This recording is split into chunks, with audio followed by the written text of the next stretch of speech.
Ito ang Bacon Public Cemetery.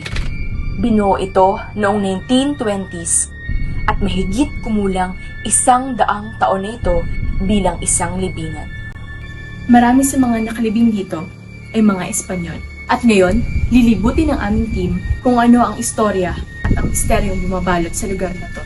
May payat. Uy! Oh my God, buo siya. Kala, hindi nag-support rin. Ano oras si Kuya?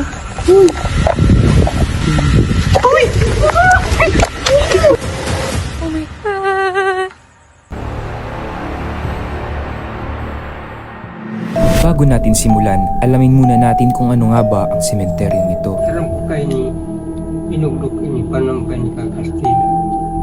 30 years na. Kaya na mamaya dito. Ano tabi ang mga na-experience mo digdi na makatatakot?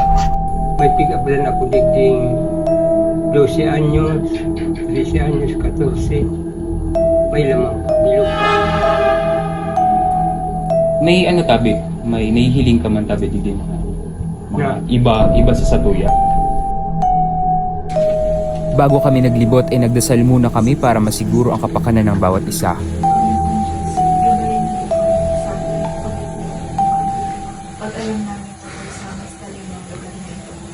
Sa pagsisimula ay napansin naming may kakaiba na sa aming audio.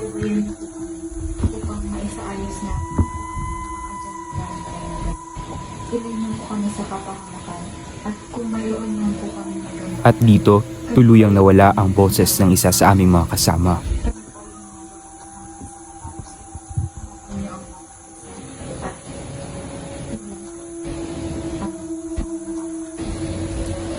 Okay guys, syempre nagdasal muna tayo for everyone's safety, di ba?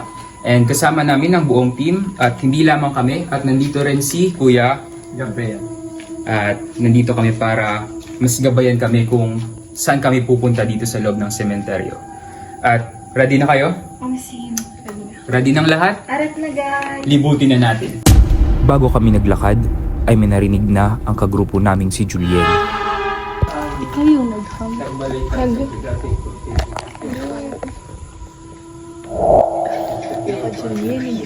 Simula ka na bro.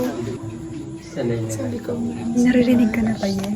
Una naming pinuntahan ang pinagmimisahan ng mga pari at ito ang aming nadiskubre.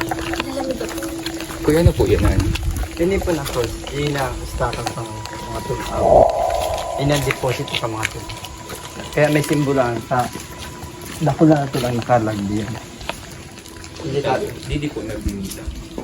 Pag stamp pa tayo. Dito ay pumasok na kami sa masukal na sementeryo. Po. Makiagi tabi. Asan po kita kuya? Hindi ka naman. Anong pa kay Castilla? Nina ka nila dito. Naparang ka. Mahiling lang ba para parang sa supinak sa lalinaan? Anot lang. Dito pa lang ay masasabi na natin na ang sementeryong ito ay Yung tabi punong-puno niya na. ang pinakain mga nature dati, sarday-saday.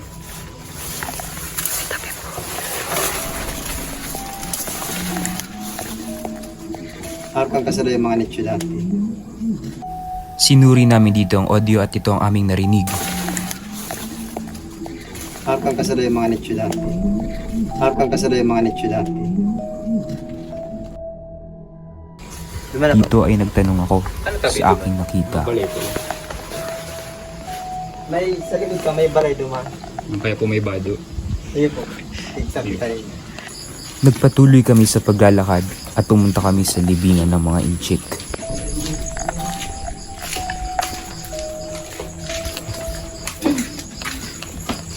Sa pagpasok namin dito ay tila mabigat sa pakiramdam.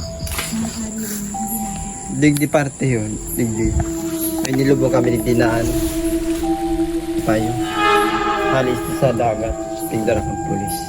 Digdi po. Ay digdi pa nito. Ano kuya? Oo, digdi.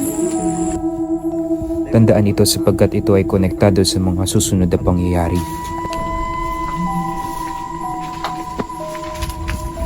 Pag ano po, bakante po ang YouTube. Makaya siya dito. Ano correction? Pero so, iba naman ang sabi Reserve. sa akin. Natakot ang iba sa aming mga kasama sa mga nichong bukas at Yung walang mga ano po, Didi? Mga restore na, kunyari po, mga naka-restore sa kahoy, ano po kayo ito? Ang sa balite. Parang po. May balite. Pero midbid na kami di ka. Kung bakit spirito midbid sa biligid natin. So kami kuya, posible kaming paramdaman po. Wait. Kuya, sa'yo po, Didi, ang ano, nakakatakot. Kang inot ka po, digdi na nagtrabaho naman. Saday pa ako. Arin po na lugar, digdi ang kinakatakutan mo ka ito. Ang ano ko matda, dahil pa ako sanay. Itong parte naman sa may, sa may kamalig. Natapo. Kahoy po ito. Dahil, itong kamalig dati, medyo madaling pa naman dati. Ang kung merong maisip mo, garo may naghiling sa inyo. Pwede po kita magluman. Diyan po. dito ay naiwan ang dalawa naming kasama. Erika, Jeff! Erika, Jeff! Tabi-tabi po. Uy, ayun yung dalawa. Uy! Okay ba kasi ano? Erika!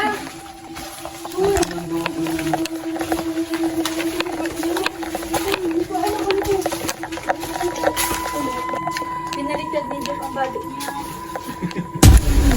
Nung nakarating na kami sa libingan ng mga inchik, ay naisipan naming mag-ghost hunt. Pwede po tayo mag-stop na. So ngayon, gamit ang aming device ay titingnan namin kung may kasama ba kami sa paligid. Kung kami lang ba talagang nandito? Sinubukan namin ang app na kung saan ang mga linya ay akma sa hugis ng isang tao. Oh, ginagamit namin yung app ngayon. Oh my God!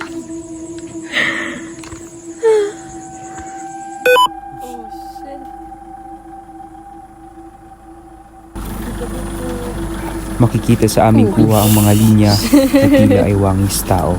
May mataba, may payat. Oh! Uy! Oh my God, buo siya. Bagang batit. Hindi ba dami nakalubong digdi? Sa kabila ng katatakutan, ay nagpatuloy pa rin kami sa May sa paglalakad. paglalak sa kabasaan, tapos sa paglalako. Pag may biglang bagang pag mo kakaplas na, gano'n may nahiling kang demo na garo pasikrap. Pero may tawon, tas wala man. Oo, pero wala man. Dito namin napansin na parang may nakikita ang aming kasama. Nag-aagi ka po, Digdi? Oo. Ano po ito, roll daw? Paglan daw. Di ako mabuta si Bang. Hindi man daw. Pag medyo nang irabo ako, nagigibo na kita nung. Hindi po. Oo. Sa aming pag-alis, ay hindi namin lubos maunawaan kung anong nangyari sa aming mga battery. So, pauwi na po kami. Magpapagpag lang po kami para pasiguro na rin. So guys, kumusta ang experience? Ikaw, Jeff? Hindi ko mailalagay sa mga salita ang aking experience. Jeff, ikaw Pero- pa ba yan? Oy, sinapiyan ka na! Sakit namin! Ba't parang iba na yung pagsalita mo? Sa likod ng aming kasiyahan, ay hindi namin alam ang mangyayari kinabukasan. So, ito ang makalipas na isang araw nung kami ay naglibot doon sa sementeryo at ang sama-sama talaga ng pakiramdam ko. Sabi ng tita ko, pupunta na kami mamaya sa albularyo. Bangit ka tabi nini.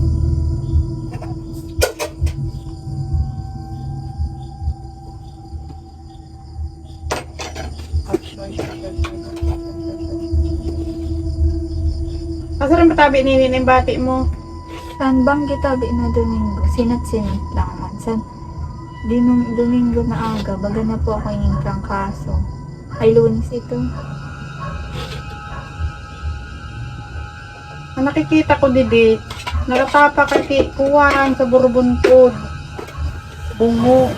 Sulod mo dumanini, di ka na duman. Hindi na ka mo magpararibo pa. Tabo niya, gusto lang niya, silensyo. Ayun.